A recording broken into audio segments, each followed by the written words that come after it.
नमस्कार दोस्तों, स्वागत है आपका न्यू उत्कर्ष इस यूट्यूब चैनल में।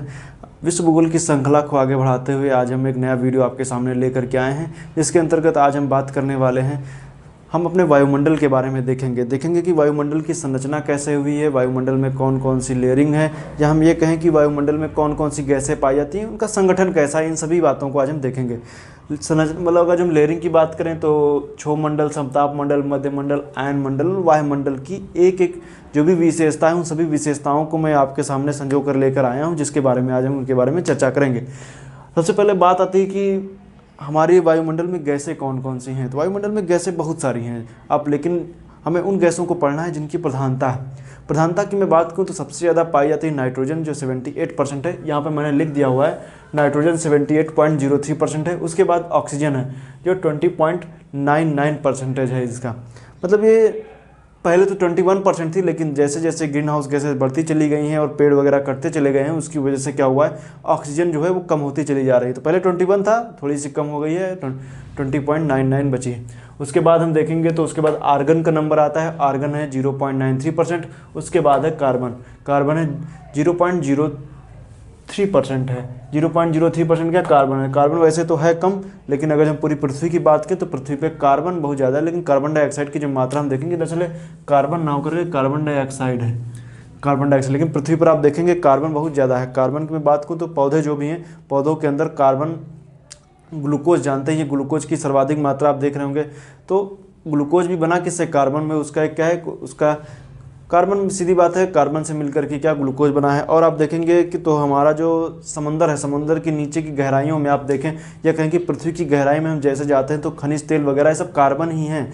तो कहने का मतलब यह है कि आपको कार्बन है, लेकिन अगर जो हमारे वायुमंडल की मैं खुले तौर पे बात करूँ तो कार्बन डाइऑक्साइड की जो मात्रा है वो कितनी है, 0.03% है। तो इतना याद रखिएगा। इनमें से कुछ गैसें हैं जो मतलब स्थायी हैं, मतलब आप पृथ्वी पर आप कहीं भी भ्रमण करते जाएं, लेकिन आपको वो गैसें क्या होंगी, वैसी की वैसी रहती हैं। जैसे आप एग्जाम्पल के तौर पर ले लीजिए, नाइट्रोजन है, ऑक्सीजन है, हाइड्रोजन है और आर्गन है। ये मतलब आप चाहे आप 0 डिग्री रेखा पे खड़े हों, चाहे आप 90 डिग्री पे चले जाएं, चाहे आप 10 डिग्री पे हों, 20 डिग्री पे हों, समुद्र में हो, कहीं भी हो, ये गैसें मतलब स्थायी गैसें हैं, परमानेंट गैसें कह सकते हैं। ये क्या चेंज नहीं होती, बिल्कुल उसी तरीके से ही रहती हैं। लेकिन कुछ गैसें ऐसी हैं जो आपको एक जगह से दूसरी जगह पे आप जैसे जाएंगे तो उनमें क्या होगा, चेंज होते लगेंगे। जैसे आप एग्जांपल के तौर पे आप ले लीजिए, जलवाष्प है। जलवाष्प की मैं बात करूं तो जलवाष्प, जैसे आप विषुवत-रेखीय क्षेत्र में रहेंगे तो आप देख रहे होंगे जलवाष्प की मात्रा थोड़ा ज़्यादा हो जाएगी, लेकिन जैसे ध्रुवीय क्षेत्रों में बढ़ते चले जाएंगे तो जलवाष्प की मात्रा कम होती चली जाएगी। कार्बन डाइऑक्साइड ले लीजिए और O3 ले लीजिए, ये सभी कार्बन डाइऑक्साइड की भी बिल्कुल ऐसे, वो भी क्या होती है, चेंज होती रहती है। कहीं पे ज़्यादा है, कहीं पे कम है। और जैसे आप देख लीजिए शहरों में कार्बन डाइऑक्साइड की मात्रा थोड़ा ज़्यादा हो जाती है, क्योंकि कारखानों से क्या होती है, कार्बन डाइऑक्साइड निकलती रहती है। जैसे आप कहीं पे भी आप ट्रैवल कर रहे हैं तो जब शहर में रहेंगे तो आप शहर से आप जैसे किसी गांव के क्षेत्र की ओर बढ़ें, या जहाँ पे पेड़ पौधे लगे हों, तो आपको एकदम से गर्मी से एकदम आप ठंडी की तरफ चले जाएंगे। जैसे इस मौसम में आप रात के टाइम पे अगर जो आप बाइक से निकले तो आपको शहरों में क्या लगेगा, गर्मी लगेगी, लेकिन जैसे आप उसके क्रॉस करके पेड़ों के क्षेत्र में आएंगे, ठंडी लगेगी। तो क्या कार्बन डाइऑक्साइड की वजह से होता है, क्योंकि शहरी क्षेत्रों में क्या होता है, प्रदूषण का स्तर काफ़ी ज़्यादा बढ़ जाता है। फिर हम बात करेंगे, आइए देखते हैं, लेयरिंग की बात करेंगे। तो हमारे इस संगठन में तो मुख्य रूप से इतनी गैसें हैं, लेकिन बात करेंगे इनकी लेयरिंग की। तो अगर बात की जाए तो क्षोभ मंडल, समताप मंडल, वायुमंडल, इनको आखिर चेंज क्यों किया गया कि ये क्षोभ मंडल है, समताप मंडल है, आखिर इनका जो डिवीजन किया गया किस आधार पर किया गया, इसका आधार क्या है। तो आधार की बात करेंगे, इनकी प्रकृति है, मतलब कि इनकी प्रकृति के आधार पर इनका डिवीजन किया गया। मतलब सबकी अपनी अलग अलग प्रॉपर्टीज़ हैं, इसलिए उनका क्या कर दिया गया, डिवीजन कर दिया गया। डिवीजन कर क्या क्यों जाता है, क्योंकि वो एक दूसरे से अलग हैं। क्योंकि हम जब अपने वायुमंडल में ऊपर की ऊंचाई की ओर बढ़ते चले जाते हैं तो प्रत्येक स्तर पर क्या होती है, लेयरिंग, मतलब कि उसकी दूसरी विशेषताएं हमें देखने को मिलती हैं। जब दूसरी विशेषताएं देखने को मिलेंगी तो क्या कर दिया गया कि इसको बोल दिया गया कि जिसकी विशेषताएं जहां से चेंज हो रही है उसको क्या कर दिया गया, दूसरा बता दिया गया। तो वही इसी तरीके से हमारी पृथ्वी में, मतलब हम वायुमंडल की बात करेंगे तो उसमें क्या किया गया है, सब चेंजेस आते गए। चेंजेस की वजह से क्या कर दिया गया, उनका नाम रख दिया गया अलग अलग। सबसे पहले हम देखेंगे, आप कोई भी किताब उठा करके देखिए तो आप उसको पढ़िए तो आपको चीज़ें अच्छे समझ में आ भी जाएंगी। और दूसरी चीज़, मैं जो मैप बनाता हूँ तो मैप जब अच्छे से बना लें, क्योंकि किताब में ऐसा मैप आपको मिलेगा नहीं, इसलिए मैं आपको बता रहा हूँ कि आप ये जो मैप मैंने बनाया इसको बना लीजिए। तो इससे क्या होगा, और समझने में थोड़ा आसानी हो जाएगी आपको, क्योंकि इस मैप बनाने में काफ़ी समय लगता है, इसलिए आप इसकी मैप की अहमियत को समझें। और बनाया आपके लिए गया है, इसलिए इसको बनाइए आप ज़रूर। नेक्स्ट, सबसे पहले हम देखेंगे क्षोभ मंडल। क्षोभ मंडल, ट्रोपोस्फियर जिसको बोलते हैं, क्षोभ मंडल हमें देखना है। आखिर क्षोभ मंडल क्षोभ मंडल की ऊंचाई हम लोग पढ़ते हैं कितनी है, 8 से 18 किलोमीटर तक है, 8 से 18 किलोमीटर तक। तो आखिर 8 से 18 किलोमीटर तक है क्यों? 8 से 18 का क्या मतलब, वो 18 किलोमीटर होती, 10 किलोमीटर होती जैसे होती, लेकिन 8 से 18 का क्या मतलब है? तो क्या 8 से लेकर के 18 किलोमीटर तक है? ऐसा नहीं है। ये देखते हैं कैसे। मान लीजिए जैसे पृथ्वी है, ये क्या है, पृथ्वी है, क्या है, पृथ्वी है। पृथ्वी है तो सीधी बात है, मान लीजिए जैसे मैं कहता कि यहाँ से शुरू होती और एक गोलाकार में क्या होती, क्षोभ मंडल होता। क्षोभ मंडल क्या होता, गोलाकार में होता। जैसे हम 8 किलोमीटर है, मतलब इतना होता है, सब तरफ की दूरी क्या होती, बराबर होती। लेकिन ऐसा है नहीं। ऐसा क्यों नहीं, आइए उसको हम समझते हैं, ऐसा क्यों नहीं है। जब हम ध्रुवीय, मान लीजिए जो इसकी जो क्षोभ मंडल है, इसकी ऊंचाई ध्रुवीय क्षेत्रों पर 8 किलोमीटर, और जो ध्रुवीय क्षेत्रों के बाद अगर जो हम देखेंगे विषुवतरेखीय क्षेत्रों में तो 18 किलोमीटर। तो 8 और 18 किलोमीटर आखिर अलग अलग है कैसे, आइए उसको हम देखते हैं। ध्रुवीय क्षेत्रों पर 8 और विषुवतीय क्षेत्र में 18 क्यों है? तो इसकी अगर हम इसका डायग्राम बनाएं तो कुछ इस तरीके से बनेगा।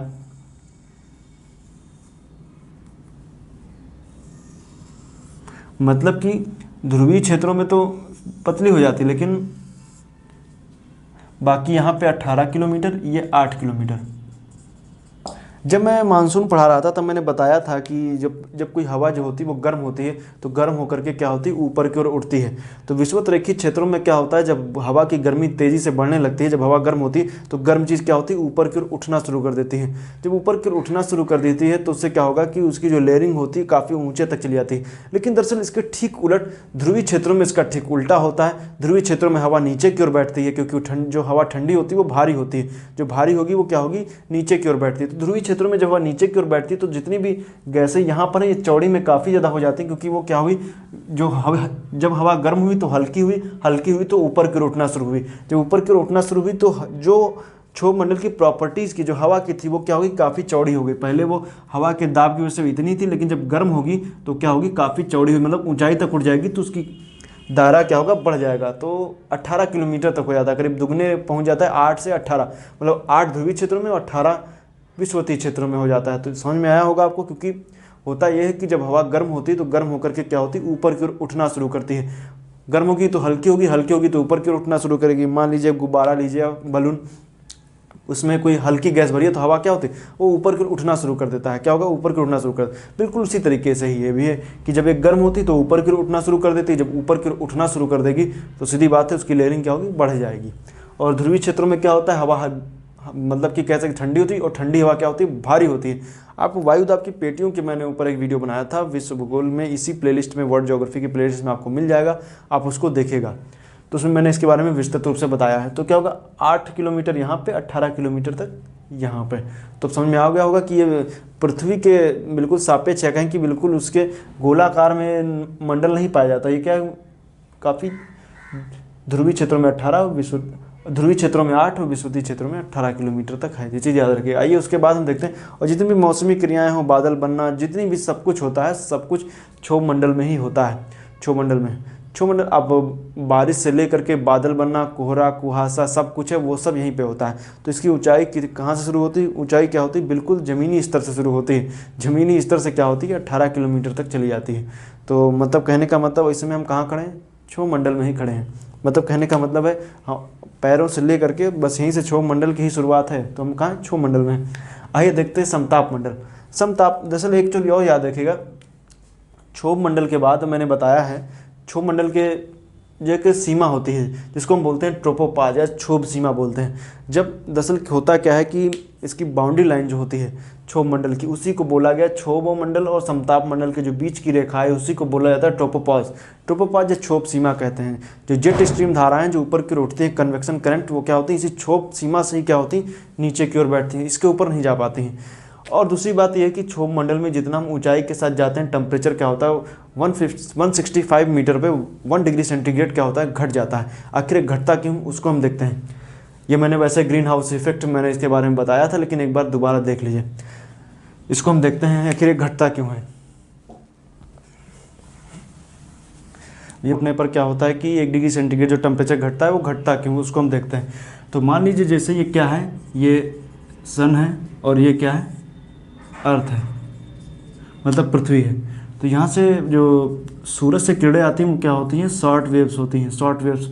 और जो हमारे वायुमंडल की गैसें वगैरह हैं वो शॉर्ट वेव से क्या करती हैं, एनर्जी नहीं ले पाती हैं। लेकिन जो पृथ्वी वापस में छोड़ती है वो क्या होती हैं, लॉन्ग वेव्स होती हैं। लॉन्ग वेव्स मतलब कि दीर्घ तरंग या टेरेस्ट्रियल रेडिएशन कहते हैं उनकी। वो जो उनको छोड़ती हैं उनकी वजह से क्या होता है कि हमारे वायुमंडल क्या करता है, गर्मी लेता है, जो छोड़ती हैं उसकी वजह से। तो जब इसको छोड़ता है तो उससे गर्मी लेता है, तो गर्म होना कहाँ से शुरू होता है, पृथ्वी की सतह से। मतलब पृथ्वी की सतह से क्या होता है, हमारा वायुमंडल गर्म होना शुरू होता है, और ये गर्मी क्या होती है, ऊपर की ओर धीरे धीरे क्या होती, कम होती चली जाती है। इसीलिए हम जब आप हिल स्टेशन वगैरह पे कहीं पे जाइए, मान लीजिए जैसे हिमालय के ऊपर आप चढ़ जाइए, तो हिमालय के ऊपर अगर जो आप चढ़ जाएंगे तो क्या होगा कि टेम्परेचर क्या होगा, आपको कम लगेगा। हिमालय के ऊपर जब आप चढ़ जाएंगे तो टेम्परेचर क्या लगेगा, आपको काफ़ी कम लगने लगेगा। तो इसी की वजह से ही होता है कि जितना ऊंचाई पर आप चढ़ जाएंगे, मतलब जितनी ऊंचाई पर जाएंगे टेम्परेचर घटता चला जाता है। लेकिन ऐसी कहानी होती कहाँ है, सिर्फ क्षोभ मंडल में ही होती है। क्षोभ मंडल में क्या होता है, जाने पर टेम्परेचर कम होता है, और कितनी उसकी दर क्या है, 165 मीटर जाने पर 1 डिग्री सेंटीग्रेड टेम्परेचर क्या होगा, घट जाता है। तो ये चीज़ याद रखिएगा, ऊंचाई पर सिर्फ क्षोभ मंडल में ही होता है, चीज़ याद रखिएगा, क्षोभ मंडल में। क्यों होता है वो मैंने अभी बताया है, क्योंकि शॉर्ट वेव और लॉन्ग वेव, सूरज से आने वाली किरणें शॉर्ट वेव्स होती हैं, उनकी वजह से हमारा वायुमंडल गर्मी नहीं हो पाता है। और लेकिन जब पृथ्वी जो छोड़ती है वो लॉन्ग वेव्स होती हैं, लॉन्ग वेव से क्या होता है कि दीर्घ तरंगों की वजह से क्या होता है, हमारा जो वायुमंडल है वो गर्म होना शुरू होता है। तो नीचे छोड़ पृथ्वी रहेगी तो नीचे की तरफ से ऊपर की ओर गर्म होना शुरू होता है। तो मान लीजिए पृथ्वी भट्टी जितना दूर जाएंगे क्या होगा, आपको गर्मी कम लगेगी। तो वही हाल यहाँ पे भी है। ये देखते हैं क्षोभ मंडल के बाद देखते हैं, क्षोभ मंडल के बाद हम मौसमी घटनाएं क्षोभ मंडल में, क्षोभ मंडल के बाद हम आएंगे समताप मंडल में। समताप मंडल में जब हम देखेंगे तो हमें क्या, यहाँ पर बहुत सारी क्या होंगी, गैसें हमें देखने को मिलेंगी। वैसे तो क्षोभ मंडल में काफ़ी ज़्यादा गैसें हैं, लेकिन उसके ऊपर जाएंगे तो गैसों की सांद्रता कम होगी। लेकिन इस क्षेत्र में क्या होगा, टेम्परेचर बिल्कुल मेंटेन रहता है, मतलब कि समान ताप रहता है, आखिर समताप रहता है। लेकिन इसके पीछे भी कुछ कारण हैं। एक तो पहली बात तो यहाँ पे जो भी यहाँ से ऊपर की ओर ऊर्ध्वाधर जो हवाएं वगैरह या कहीं की उठ रही थी वो क्षोभ सीमा से ही फिर नीचे चली जाती हैं।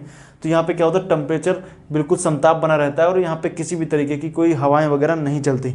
तो एक चीज़ ये याद रखिएगा, इसमें क्या होता है, वायुयान की उड़ानें इसमें आराम से उड़ती हैं। लेकिन ये सिर्फ इसकी कुछ ऊंचाई तक ही होता है। लेकिन जैसे ही हम समताप मंडल में और ऊंचाई तक जाते जाएंगे तो यहाँ पे आपको ओजोन लेयर देखेगी। ग्रीन कलर की जो मैंने बनाई है, ये क्या है, ओजोन की लेयर है ग्रीन कलर की। इस ओजोन की लेयर में क्या होता है, ये दरअसल ग्रीन हाउस गैस है ओजोन। इसके जितना पास जाते जाएंगे, मतलब कि सबसे पहले हम यहाँ से पृथ्वी से दूर जा रहे थे तो टेम्परेचर क्या हो रहा था, घट रहा था। लेकिन अब ओजोन के पास जाएंगे तो टेम्परेचर क्या होगा, बढ़ेगा, क्योंकि ग्रीन हाउस गैस है। तो यहाँ पे मतलब क्षोभ मंडल पे ऊंचाई पे जाने पर टेम्परेचर घटता है, समताप मंडल में ऊंचाई पे जाने पर टेम्परेचर बढ़ता है। क्यों, क्योंकि यहाँ पे एक कौन सी, मतलब यहाँ पे ओजोन की एक परत है, तो यहाँ पे टेम्परेचर क्या होगा, बढ़ेगा। लेकिन जैसे ही आप इस मान लीजिए कि ओजोन की परत एक भट्ठी है, लेकिन जैसे ही इससे दूर जाएंगे, मतलब कि समताप मंडल से मध्य मंडल में जाएंगे, टेम्परेचर फिर घटना शुरू हो जाएगा। मतलब कि क्षोभ मंडल में घटता है, समताप में बढ़ता है, मध्य में फिर घटता है। ये चीज़ याद रखिएगा। इसमें फिर टेम्परेचर क्या होगा, घटना शुरू कर देगा। इसमें बढ़ा था, इसमें घटा था, फिर इसमें घटेगा, और इसमें फिर अब बढ़ना शुरू, आगे फिर बढ़ेगा। तो क्योंकि ये ओजोन की परत जानते हैं, ओजोन की परत जो होती है सूरज से आने वाली अल्ट्रावायलेट रेज को क्या करती है कि इसको अल्ट्रावायलेट रेज को क्या करती हैं, अपने अंदर सोख लेती हैं। सोखने की वजह से क्या होता है, यहाँ पे वो पृथ्वी पर नहीं आ पाती हैं, जिससे क्या होता है, मानव जाति या कहें कि संपूर्ण जो जीवधारी हैं उसकी वजह से क्या होता है, जिंदा बचे हुए हैं। ये मैंने इसके ऊपर एक ओजोन के क्षरण के ऊपर मैंने एक वीडियो बनाया था। ओजोन के क्षरण पे आप वीडियो देखिएगा तो उसमें आपको अच्छे से वो टॉपिक अच्छे समझ में आ जाएगा। ओजोन के ऊपर आपको इन्वायरमेंट की प्लेलिस्ट में आपको वीडियो मिलेगा, इन्वायरमेंट की प्लेलिस्ट में जाएंगे तो आपको ओजोन का वीडियो मिल जाएगा। फिर आइए देखते हैं, तो इनकी ऊंचाई भी देख लीजिए, 18 किलोमीटर। ये जो समताप मंडल है 20 से 50 किलोमीटर, और मध्य मंडल 50 से 80 किलोमीटर, आयन मंडल 80 से 640 किलोमीटर है, और उसके बाद फिर वायुमंडल है। आयन मंडल में जैसे मैंने बताया था कि देखिए, सबसे पहले याद रखिए, इसमें क्या हो रहा था, घट रहा था, इसमें बढ़ रहा था, इसमें फिर घट रहा था, इसमें फिर बढ़ेगा। क्योंकि इसमें क्या होते हैं, आयोनाइज्ड क्या होते हैं, आयन मिलते हैं। यहाँ पे आयन क्या होते हैं, चार्ज्ड होते हैं। तो वो उसकी वजह से क्या होता है कि ये इसमें टेम्परेचर क्या होता है, एकाएक बढ़ जाता है आयन की वजह से। वो दरअसल सूर्य से आने वाली जो सोलर विंड्स होती हैं उनकी वजह से क्या होता है, ये आयन क्या होते हैं, चार्ज हो जाते हैं, जिनकी वजह से इस वजह में क्या होता है, टेम्परेचर बढ़ना शुरू होता है। फिर मैं आगे एक सूर्य के ऊपर वीडियो बनाऊंगा, जिसके बारे में मैं यहाँ की जो पूरी जो प्रक्रिया है उनके बारे में आपको विस्तृत रूप से बताऊंगा। इनमें भी क्या है कि जो आयन मंडल है जो 80 से 640 किलोमीटर तक है, इसमें भी काफ़ी लेयरिंग की गई है। मतलब लेयरिंग है इसमें भी छोटी छोटी, जैसे DEFG, ये क्या है, लेयरिंग की गई है। मतलब आयन मंडल है तो 80 से 640 किलोमीटर, लेकिन आयन मंडल की प्रॉपर्टीज़ ये है कि मतलब कि जो पृथ्वी से जाने वाली रेडियो तरंगे हैं उनको क्या करता है, रिफ्लेक्ट कर देता है, मतलब वापस भेज देता है। इसीलिए हम इसी की वजह से सेटेलाइट वगैरह या कहें कि हम लोग टीवी वगैरह इसी की वजह से ही देख पाते हैं, क्योंकि ये जो आयन मंडल है उनको रिफ्लेक्ट कर देता है, और रिफ्लेक्ट करने की वजह से हमारे जो यहाँ पे लगे हुए सेटेलाइट वगैरह होते हैं या जो रिसीवर होते हैं उनकी कैच कर लेते हैं, जिससे क्या होता है टीवी पर प्रसारण वगैरह सीधे देखा जा सकता है। वो इसी की वजह से होता है आयन। अगर जो यहाँ पे आयन वगैरह ना हो, मतलब कि आयन मंडल में आयन ना हो, तो क्या होगा कि ये जो रेडियो तरंगे वो सीधे इसके पार चली जाएंगी। जैसे इसके पार चली जाएंगी तो सिग्नल रिसीव नहीं कर पाएंगे, क्योंकि वापस आएंगे नहीं तो रिसीव कैसे करेंगी। तो ये हम लोगों के लिए कहें कि तो काफ़ी इंपॉर्टेंट है ये आयन मंडल। इसमें जो लेयरिंग की गई है डी है, ई है, एफ है, जी है। तो डी को देखेंगे तो 80 से 96 किलोमीटर तक है। इसमें रेडियो तरंगे परावर्तित होती हैं। जो लंबी और निम्न कोटि की तरंगे होती हैं वही इससे परावर्तित हो पाती हैं डी लेयर से, मतलब डी लेयर से। डी के बाद ई है जो 94 से 144 किलोमीटर तक है, जिसमें अरोरा बनते हैं। अरोरा, मैं आपको अरोरा के बारे में आगे बताऊंगा। ये भी आयन की वजह से होता है। जब आयन चार्ज हो जाते हैं तो उससे क्या होता है कि लाइट, आप देखे होंगे, आप कभी आप उत्तरी ध्रुव या दक्षिणी ध्रुवीय क्षेत्रों में, अलास्का के क्षेत्र हैं या सुदूर नॉर्वे के क्षेत्रों में देखें, या दक्षिण की ओर आप चले जाइए तो आपको अंटार्कटिका जैसे क्षेत्रों में आपको काफ़ी ज़्यादा लाल, पीली, हरी, नीली जैसी लाइटें वगैरह दिखेंगी आपको आसमान में रात के समय में। तो वो अरोरा होते हैं। जो उत्तरी ध्रुव पर बनता है उसको बोरियालिसिस, जो दक्षिणी ध्रुव पर बनता है उसको ऑस्ट्रेलियासिस अरोरा कहते हैं। तो अरोरा का कॉन्सेप्ट भी है, आपको आगे मैं बताऊँगा। अरोरा एस्ट्रोनॉमी का टॉपिक है, उसको मैं आगे बताऊँगा। फिर है एफ, ई, डी के बाद ई के बाद एफ। एफ को बोलेंगे अफ्लेटन पर पृथ्वी को कहा जाता है, जो 144 से 360 किलोमीटर तक है। फिर जी है जो 360 से 640, इसमें सभी रेडियो तरंगे परावर्तित हो जाती हैं। मतलब कि इस लेयर की, इसकी जो थोड़ी बहुत रेडियो तरंगे जो बच जाएंगी ना परावर्तित होनी, तो ये वाली लेयर पूरी तरीके से उनको परावर्तित कर देती है। तो ये चीज़ आप याद रखिएगा, पूरी तरीके से तरंगों को परावर्तित कर देती है। और उसके बाद वायुमंडल, उसके बाद अंतरिक्ष शुरू हो जाता है, मतलब स्पेस है। तो यही है कॉन्सेप्ट पूरी तरीके से जो हमारा जो मंडल का, तो इसको आप याद रखिएगा। तो फिलहाल आज के लिए इस वीडियो में इतना ही। अगर जो वीडियो अच्छा लगे तो आप इस वीडियो को लाइक, शेयर, सब्सक्राइब और करिए, और चैनल को सब्सक्राइब कीजिए। चैनल को सब्सक्राइब करने के बाद आपको एक बेल आइकन मिलेगा, उसको दबाइए, और एक ताकि आपको जो नया वीडियो डाला जाए तो उसकी नोटिफिकेशन आपको तुरंत मिल सके। तो उम्मीद करता हूँ वीडियो अच्छा तो लगा ही होगा। मैप बनाइए और इसको एक अच्छे से अपने रजिस्टर्ड पे आप इसको नोट करते हुए चलिए, ताकि आपको एक अच्छा सा, आपको बेहतरीन नोट्स आपका तैयार हो सके। तो मैं उम्मीद करता हूँ आपको वीडियो अच्छा लगा। धन्यवाद।